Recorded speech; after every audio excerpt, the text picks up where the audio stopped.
Hope everybody's doing great. Well, sorry for the delay in the video this week. Was working on a different topic, but then was not happy with the final results on the editing table and had to scrap the idea. However, let's talk about the topic at hand today. I'm talking about the IT raids conducted on Tapsi Pannu and Anurag Kashyap's various properties, 22 different properties. Well, what we have noticed when a raid is carried out on a celebrity's house, especially those who are very vocal about their dissent against the government, we see that a lot of people come up on Twitter or on social media in general and start saying that this is the way the government takes revenge against you. And this time, they're saying it's because they were vocal about farmers' protest. Now, it is the usual suspects, the name that you see in the Twitter who are raising their voice against this. It's Mohammad Zubair, you know who is if you watched my string video. Then there is Sabah Naqvi. Then there is Prashant Bhushan. There are quite a few. But this is the usual people who would come on Twitter saying that the government is worse than the emergency period and all that. But if somebody knows about what happened during emergency, they would not talk about it so lightly. But then once this happened, the raid happened on the 3rd of March. Everybody came on Twitter and everybody was quoting the news from NDTV because most of the news channels did not even cover it.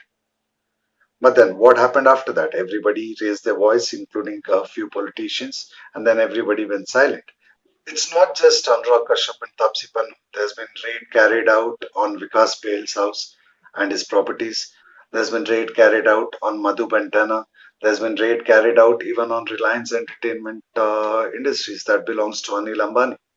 Now everybody gets angry that Adani and Ambani are being supported by Modi government. But then when there is a raid carried out on Anil Ambani's house, of course, it's not Mukesh Ambani, it's Anil Ambani's house and his properties. Why is nobody raising voice? Why are they selective with their outrage? Why are they just talking about Anurag Kashyap and Tapsi Pannu? In fact, Mohammad Zubair went up to the level of tagging Narendra Modi on his tweet and saying that this is just politicizing and using the CBI for political gains. Well, there might be some truth to it because if you look at the gold scam that happened in Kerala, it happened about 1.5, 2 years back. But then the chief minister's name is pulled in right now because there are elections which is going to happen in Kerala very soon.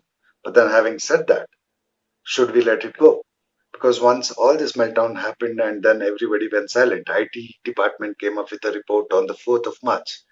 Now, when you look at the report from the IT department on the 4th of March, they say that Anurag Kashyap's production house, Phantom, has so many discrepancies in their accounts that there's about 300 odd crores which are missing.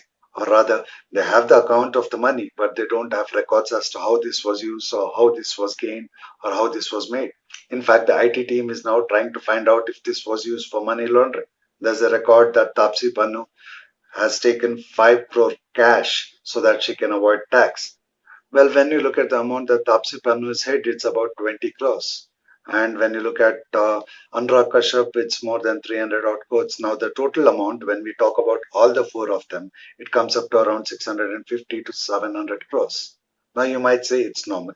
Why are we not thinking in the angle that is there an immediate need to look at our taxing provisions? Is there a need for the change in the rules? Why is it that everybody is avoiding tax? And it might look like it's a simple issue because everybody does that. But then the reason why we are paying 100 rupees for the fuel or 150 rupees for a packet of oil is because people avoid paying tax. So just conducting raids and then not taking any actions. Usually they would take the money, but you'll hardly see anybody being imprisoned.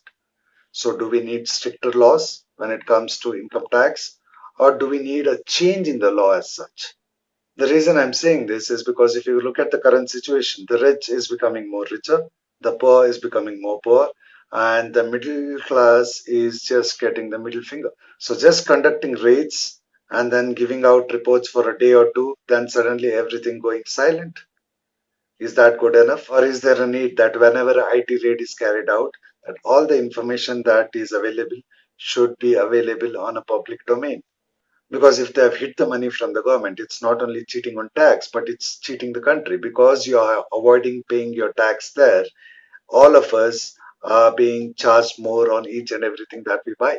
Spare a thought on it. And I would also like to say to all those guys who came up on Twitter and started fighting the battle, just because you like someone, it doesn't mean that they are always right.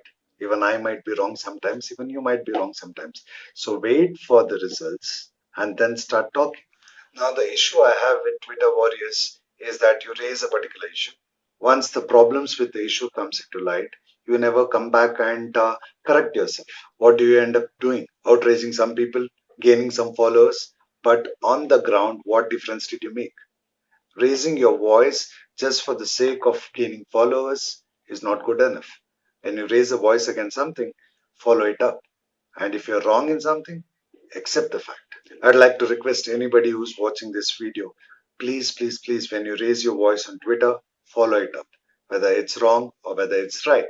If you're wrong with something, please mention that I had put a previous tweet which said so and so. Now I agree that what I had said was wrong, and let's move forward from there. And I'd like to request each and everyone who's watching this particular video that whenever you go ahead and tweet, please make sure that it's not a reaction and it's a response, because there's a major difference between a reaction and a response. You might say it's just tweet, it doesn't make much of a difference, but then just a post on Facebook implemented section 144 in Bangalore. So I once again request each and every one of you to be responsible when you use social media. Hope to see you guys in the next video. Ciao till then. Please like and subscribe.